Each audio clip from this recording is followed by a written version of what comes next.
আজকে যে রেসিপিটা বানাচ্ছি সেটা হলো চানা অথবা বলতে পারেন কাবলি ছোলার একটা রেসিপি। এটা বানানোর জন্য প্রথমেই করতে হবে প্যানে বেশ খানিকটা সাদা তেল নিয়ে তার মধ্যে একটা বড় সাইজের টমেটো বাটা দিয়ে ভালো করে একটু কষিয়ে নিতে হবে।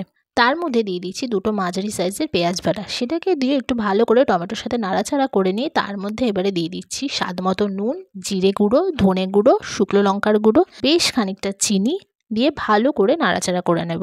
এখানে আমি একটু বেশি পরিমাণে চিনি ব্যবহার করেছি, তার কারণ হলো এই রান্নাটায় আমি দেব টক দই।